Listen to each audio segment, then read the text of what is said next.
How's it going? Dave from Comic Book Investments. So in this video, we're going to look at 5 keys that have been heating up. And what do I mean by heating up? I mean that they're going up in price. Now, they're not as high as they were during the comic book boom, which was around spring, early summer, but they've dipped down since. But then recently, they've been on an upward trend, or like I say, an uptick. So let's look at these 5 keys and just get right into it. All right, first we got Iron Man number 55. A 4.0 a month ago in December averaged $499. Now it averages $544. That is up 9% in a single month. A 4.5 averaged in December $540. Now that currently averages for January $637, up 14%. And then an 8.5 average $1488. Now that averages $1696. That's up 14%. And if you look at the top right here, you can see that it's just kind of steadily going up. Now, the reason why this one's kind of steadily going up, yeah, obviously it's first appearance of Thanos. Okay, that's great. But it's also a first appearance of a lot of other characters too, like Drax the Destroyer, who's on the Guardians, and also more recently Star Fox, who is played by, I believe, Harry Styles. And, you know, he appeared at the end of a certain movie. I don't want to give any spoilers away. But yes, so Star Fox is going to be in the MCU going forward. So that's why this book is like, even though Thanos is long gone, it's still going up. All right, moving on. We got Walking Dead number 1. That's surprisingly. A 9.0 back in December averaged 1040. Now averages 1140. That's up 10%. A 9.6 last month averaged 1538. Now that averages 1843. That is up 20%. And a 9.8 averaged 3153, up 7% for an average of 3385 this month. And if you look at the top graph up there, you can see it kind of went up a little bit and there's a slight little uptick. That's a tiny little uptick. And if you look at the graph, it's kind of like all over the place, right? I noticed that it's all going up overall. This one's kind of an interesting one because I know The Walking Dead as a whole has been kind of, zombies aren't as popular as they were, say, like 8 years ago. So this one will be interesting to see how it keeps going. I think it's trending up overall, but I think it's going to do like this as it slowly trends up. So that's my thing. All right, moving on. We got Hulk 102. Love this cover. A 7.5 last month averaged 364. Now it averages 401. That is up 10%. An 8.5 last month averaged 490. Now that currently averages 522, up 7%. And a 9.0 back in December averaged 697. Now that averages 875. That is up 26%. If you looked up here on the top graph, you can easily see where the comic boom was, and then a swift drop down, and then it's been slowly, steadily going up. This is a Hulk 102. This is a pretty major key in the Hulk series. After, Hulk wasn't that popular in issues 1 through 6, they kind of canceled him.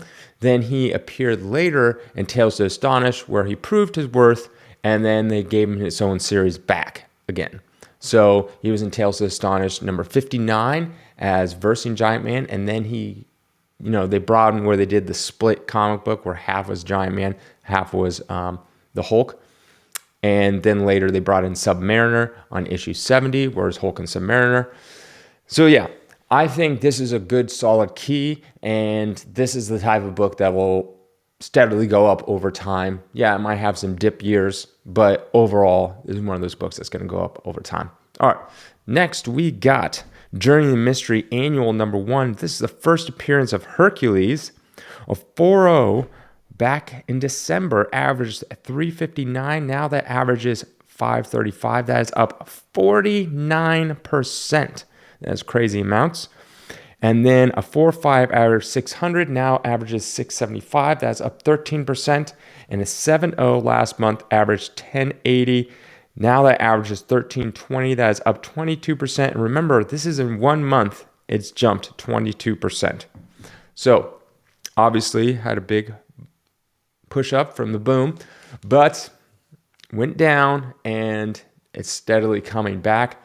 There's a lot of speculation that Hercules is going to be in the MCU and kind of maybe take over, Thor, because Chris Hemsworth can only do Thor so long. So that's a possibility. I think Hercules is a pretty good character. He's not a major character. He's not like Thor or Hulk or anything like that. He's kind of like, I guess a B or C list character. Can kind of hold his own comic, but not really. So there's that. If he is in the MCU, he kind of has to have like a pretty, the actor has to kind of break out role with him to really push him to the next level. But I still think this is a good book because it's a key. It's an older Silver Age book. So I still think this is a good book regardless. And I can imagine this book going up over time regardless. Well, before I show you my last one, if you haven't hit that little subscribe button down there, I'd really appreciate it. And let's get into the last one on this list. This is the biggest jump of them all. Think about 1 month. This book will have jumped, wait for it, 54% in 1 month. And that is Black Widow #1. This is the variant, and this is the first appearance of Black Widow's sister, Yelena, and a 9.4 last month sold for $105, now sold for $162. That's up 54%, like I said. A 9.6 sold last month for $207 on average, now averages $290, up 40%. And then a 9.8 average $418, up $507. That is up 21%. And this is the variant cover. Also, the normal cover is up as well, but it's a little more mixed. But this is popular because Yelena is going to be basically the Black Widow, I guess, going forward. She was in Hawkeye, the TV show, and she was in the Black Widow movie where she first appeared. So I think they're going to really push this character. But then again, she is a Black Widow, so you still got Tales of Suspense 52, which is the first appearance of Black Widow. It's this Natasha Romanoff's character and not Yelena. So anyways, that's pretty much it on this list. I hope you enjoy this and have a great weekend.